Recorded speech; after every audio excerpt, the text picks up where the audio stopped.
بھی نکالا اور اس موضوع پر گفتگو کرنے کے لیے ہم سب اکٹھے ہوئے ہیں۔ مجھ سے بڑے اختلافات ہو سکتے ہیں آپ کو، مثال کے طور پر عمران ریاض بھائی سے مجھے بہت سارے اختلافات ہیں، صدیق جان صاحب سے بڑے نظریاتی اختلافات ہیں، لیکن کچھ پوائنٹس ایسے ہونے چاہیے کہ جو ہمیں اندازہ ہو کہ یہاں پر کم سے کم ہم سب نے متفق ہونا ہے۔ اور پھر آپ نے دیکھا کہ جب عمران ریاض خان صاحب سے ان کے ساتھ ظلم روا رکھا گیا تو پھر میں اپنی بساط کے مطابق جہاں جہاں ممکن تھا میں نے بھی کوشش کی، صدیق جان صاحب کے لیے بھی آواز اٹھائی۔ تو کم سے کم یہ ایک نقطہ مجھے لگتا ہے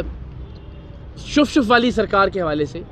کہ یہ معاملہ نہ میری ذات کا معاملہ ہے، نہ یہ صرف ہماری برادری کا معاملہ ہے ہم سب کا۔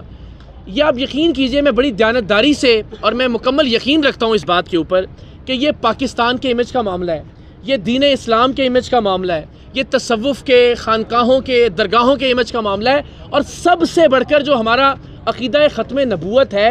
اس کے تحفظ کا معاملہ ہے۔ آپ یقین کیجئے ایک ایسا آدمی کہ جو بسم اللہ ٹھیک سے نہیں پڑھ سکتا، میں اللہ اور اس کے رسول کو گواہ بنا کے آپ کو یہ بات بتا رہا ہوں کہ اس آدمی کو نماز پڑھنی نہیں آتی۔ میں نے 2 دن پہلے ریکویسٹ میں بڑے مؤدبانہ انداز میں کہا کہ دیکھیں لوگوں کو شک ہے کہ آپ اللہ کے ولی ہیں یا نہیں ہیں، آپ سے ریکویسٹ ہے کہ آپ ہمیں نماز سنا دیں۔ وہ ایسا نہیں کر سکے۔ میں 4 گھنٹے تک یہ گلا پھاڑ کے ان کے ساتھ لائیو ان کے اڈے پر بات کرتا رہا۔ میں نے کہا جی ایک آیت سنا دیں آپ ہمیں۔ آپ سب جانتے ہیں کہ وہ ایک آیت بھی نہیں سنا سکے، بلکہ وہ جس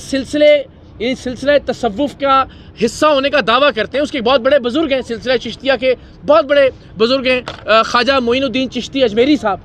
ان کا نام تک نہیں آتا تھا ان کو، وہ خواجہ محی الدین چشتی علی اجمیری کہتے رہے ان کو، اور بار بار کہتے رہے اس سے پہلے بھی ویڈیوز کے اندر۔ تو جو شخص بسم اللہ ٹھیک سے نہیں پڑھ سکتا، کوئی ایک آیت ٹھیک سے نہیں پڑھ سکتا، کوئی نماز کا کوئی واجبات نماز میں سے کوئی چیز نہیں سنا سکتا، وہ اللہ کا ولی کیسے ہو سکتا ہے؟ ہمارا چلے اس بات پر بھی اعتراض نہیں ہے۔ میرا اعتراض یہ ہے کہ ہمارے لیے بڑا حساس عقیدہ ہے، عقیدہ ختم نبوت۔ آپ میں سے کیا کوئی آدمی اس حلیے، اس وضاقتہ یا اس کردار کے آدمی کو سپہ سالار ختم نبوت ماننے کے لیے تیار ہے؟ کبھی نہیں۔ یعنی ہم یہ چاہیں گے کہ یہ آدمی ہمارے عقیدے کا سپہ سالار ہو، یہ آدمی دین کا چہرہ بن جائے۔ ویری انفارچونیٹ، آج 10 سال کے بچے سے 30 سال کے نوجوان تک آپ پوچھیں پیر کسے کہتے ہیں، اس سے پوچھیں ولی کیا ہوتا ہے، اس سے پوچھیں عقیدہ ختم نبوت کا سپہ سالار کسے کہتے ہیں، اس کے ذہن میں بدقسمتی سے ایک ہی نام آئے گا اور وہ نام ہے حق خطیب کا، اس لیے کہ اس نے سوشل میڈیا پہ اسی کے ڈرامے دیکھے ہیں۔ اس کو لگتا ہے کہ پیر کا یا تصوف کا یا خانقاہوں یا درگاہوں کا مقصد ہی یہ ہوتا ہے یا شکل ہی یہ ہوتی ہے۔ اینڈ ناٹ اونلی دیٹ، آپ تصور نہیں کر سکتے، اب جب سے ہم نے اس کو شروع کیا تو ہمیں اندازہ ہوا روزانہ کی بنیاد پہ درجنوں ویڈیوز آ رہی ہیں، بلال یہاں موجود ہیں گواہ اس بات کے، جو لوگ متاثر ہیں ان کے۔ بلوچستان سے ایک کینسر کی مریضہ چلتی ہے، سندھ سے ایک 10 سال کا معذور بچہ چلتا ہے جسے یورین بیگ لگا ہوا ہے، اور وہ 12 بار سفر کر کے جاتے ہیں اس بدبخت کے پاس، اور یہ 12 بار بلاتا ہے کہ جی ایک دم، پھر دوسرا دم، پھر تیسرا دم۔ کیوں؟ کیونکہ پورے پاکستان میں اس کا ٹرانسپورٹ نیٹ ورک ہے، یعنی اگر آپ نے لاہور سے جانا ہے نا بلاوڑا شریف تو کوئی بس نہیں جائے گی وہاں پہ، اس کے ایجنٹ جو ہیں وہ آپ کو بتائیں گے کہ جی پیر مکی سے بدھ کے دن اس ڈیٹ کو بس چلے گی، اور جہاں 4000 روپے کرایہ ہوگا 40,000 روپے کرایہ لیا جائے گا۔ تو ایک ذریعہ آمدن تو یہ ہے، لوگوں کو صرف ذلیل کرنے کے لیے 12 بار 15 بار بلوایا جاتا ہے، اور وہ لوگ بیچارے جن کے گردے فیل ہو چکے ہیں، جو ڈائلیسس پہ ہیں، جن کی کیمو تھراپیز ہو رہی ہیں، وہ لوگ جن کے بچے معذور ہیں، جن کی بزرگ والدین بیماری کا شکار ہیں، ان لوگوں کو بار بار بلایا جاتا ہے۔ پھر وہاں پہ 2 دن انتظار کروایا جاتا ہے۔ ان کی خادمہ کل ہمیں بتا رہی تھی کہ یہ اتنا بدبخت آدمی ہے کہ یہ اپنے کمرے سے پردہ بار بار ہٹا کے دیکھتا ہے کہ نیچے رش لگا یا نہیں لگا، اور جب تک رش نہیں لگتا یہ حضرت صاحب باہر نہیں آتے شف کرنے کے لیے۔ اس رش لگانے کی وجہ سے 2 دن انتظار کرواتا ہے، سردی میں، گرمی میں، حبس کے موسم میں، برف باری کے اندر ذلیل و خوار کرتا ہے۔ لوگ بیچارے آپ نے بھی دیکھا کہ لائنوں کے اندر لگے ہوئے ہوتے ہیں اپنے مریضوں کو ویل چیئرز کے اوپر لے کر، صرف اس لیے کہ ذرا اس کا ششکا بن جائے۔ پھر وہ لوگ جو 12 بار جاتے ہیں اور جب وہ کہتے ہیں حضرت ہمیں تو آرام نہیں آیا آپ کی شف سے، تو پھر یہ کہتے ہیں اچھا آپ نے کوئی غلطی کی ہوگی، یعنی اس کو بولتا ہے کہ جی آپ نے لہسن نہیں کھانا، آپ نے بڑا گوشت نہیں کھانا وغیرہ وغیرہ، کہتا نہیں آپ نے ان میں سے کوئی چیز کر لی ہوگی، لہٰذا اب 12 بار بلاوڑا شریف آئیں۔ اگر کلر سیدہ پہ ہے، کلر اگر بلاوڑا ہے تو کلر سیدہ پہ بلاتا ہے۔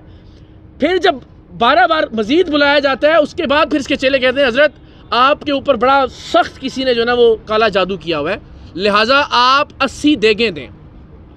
بندہ کہتا ہے جی چلے ٹھیک ہے، میں گھر بیچ کے میرا بچہ ٹھیک ہو جائے، میری ماں ٹھیک ہو جائے، میرا بھائی ٹھیک ہو جائے، میں اپنے زیور بیچ کے، اپنا گھر بار بیچ کے، اپنی زمینیں بیچ کے میں دے دیتا ہوں پیسے، میں دیتا ہوں دیگیں، بتائیں کدھر دینی ہے؟ کہتے ہیں دیگیں نہیں، پیسے میں دے دیں ہم، اس کی ریکارڈنگز موجود ہیں ہمارے پاس۔ اس طرح سے بیچارے ان مریضوں کو لوٹ لوٹ کے، جو غریب، جن کے پاس ڈاکٹر کے پاس جانے کے پیسے نہیں ہوتے، اس لیے وہ کہتے ہیں شاید ایک پھونک سے یا ایک دم سے ہمیں آرام آ جائے، وہ بیچارے ذلیل و رسوا ہو کے اس بندے کو لاکھوں روپے دیتے ہیں، اور اس کے نتیجے میں 11 ارب روپے کی جائیداد ہے جو صرف پنجاب لینڈ ریکارڈ اتھارٹی کی ہے۔ میں اتنے سارے کیمروں کی موجودگی میں اللہ کو گواہ بنا کے آپ کو بتا رہا ہوں، پیپر ہم نے ویڈیو میں پبلش بھی کر دیے، صرف پنجاب لینڈ ریکارڈ اتھارٹی، اس میں ڈی ایچ ایز نہیں ہے، اس میں بحریہ ٹاؤن کی پراپرٹیز نہیں ہے، اس میں اسلام آباد کی پراپرٹیز نہیں ہے، اس میں کے پی کے کی پراپرٹیز نہیں ہے، اس میں سندھ کی پراپرٹیز نہیں ہے، اس میں پاکستان کے باہر اس کے اثاثے نہیں ہیں، اس میں اس کے سونے کے تاج نہیں ہیں جو لوگ اس کو پہناتے ہیں، اس میں اس کے ہیرے کی انگوٹھیاں نہیں ہیں، اس میں اس کی اربوں روپے کی، کروڑوں روپے کی نہیں، اربوں روپے کی گاڑیاں شامل نہیں ہیں، اس کے ڈالر اور پاؤنڈ جو کیش کی شکل میں یہ منی لانڈرنگ کر کے منگواتا ہے پاکستان کے باہر سے، جہاں جہاں یہ جاتا ہے میں، وہ شامل نہیں ہے۔ صرف پنجاب کا جو لینڈ ریکارڈ اتھارٹی کا ریکارڈ ہے اس کے مطابق 1100 کروڑ کی پراپرٹیز ہیں، جسے مانا ہے، یہ ڈینائی نہیں کیا اس نے بعد میں جو انٹرویوز دیے، اس نے کہا جی میرے پاس 1100 خرب بھی ہوں تو کم ہے، آپ صرف 11 ارب کی بات کر رہے ہیں۔ اور کیا پھر بدبخت آدمی کہتا ہے میں نے ختم نبوت سینٹر کے نام پر یہ پراپرٹیز لی ہیں۔ بھائی کوئی پراپرٹی 5 سال سے آپ کے نام پر ہے، کوئی پراپرٹی 10 سال سے آپ کے نام پر ہے، اور آج تک آپ نے کوئی ختم نبوت سینٹر شروع نہیں کیا، اور ختم نبوت سینٹر کے لیے آپ اپنے نام پہ پراپرٹی لیں گے؟ کوئی ادارہ ہوگا جس کا آڈٹ ہو سکتا ہو، آپ پرسنل نام کے اوپر کیسے لے سکتے ہیں؟ تو یہ اتنی بڑی بدبختی ہے۔ ابھی میرے ساتھ کچھ 4-5 ٹرکش یوٹیوبر رابطے میں، ایک ٹرکش یوٹیوبر پاکستان کے لیے آئے تھے، کوئی ایجنٹ ان کو لے گیا ان کے پاس، وہ آپ آج کل میں دیکھیں گے بھی، میں ویڈیو سینڈ بھی کروں گا آپ کو، تو وہاں جا کے اس نے وہ ٹرکش کو بھی شف شف کرنا شروع کر دی، اور اس نے اتنا نیگیٹو وہ بنایا، ہمارے یہاں پاپولر اس لیے نہیں ہوا کہ وہ ٹرکش کے اندر 1 ملین ویوز اس کے وہاں پہ ہو چکے ہوئے ہیں، اور کوئی 1.5-2 ملین کے اس کے فالوورز بھی ہیں، اس کا نام سم تھنگ علی کچھ کر کے، تو اس کا انٹرویو بھی ابھی ہم کریں گے ایک آدھ دن کے اندر۔ تو آپ یہ دیکھیں، آپ سب جانتے ہیں کہ گورے بھی اب وہ شف شف کر کے میمیں بنا رہے ہیں، ٹھیک ہے نا، وہ سب جو آپ کے ٹرکش یوٹیوبرز ہیں وہ بھی، تو کیا امیج ہم وہ یہ ایک آدمی دیکھے گا کہ یار ایک پاکستانی مسلمان عامل ہے یا لیڈر ہے، وہ شف شف کر رہے ہیں، اور اس کے سامنے 4 لوگ ہیں جنہوں نے لمبی زبان نکالی ہوئی ہے، یا اس کے سامنے ایسے لوگ ہیں کہ جو اچھل رہے ہیں، کلا بازیاں کھا رہے ہیں، پاکستان کا، دین کا، اسلام کا کیا امیج جا رہا ہے؟ میری آپ سب سے ریکویسٹ ہے کہ اس ایک معاملے کے اوپر ہم سب کو اکٹھے ہو کر اپنے طور پر ایک آواز بلند کرنی چاہیے، اس لیے کہ یہ آپ یقین کریں، آپ کوئی ایک ویڈیو بھی دیکھیں گے جو اس کے متاثرہ لوگ ہیں، رات کو بعض اوقات نیند نہیں آتی کہ یار اتنا ظلم بھی کوئی انسان کر سکتا ہے۔ تو میری ریکویسٹ ہے کہ آپ لوگ پلیز اپنی اپنی کیپیسٹی میں، پروردگار آپ کو اس کی جزا دے۔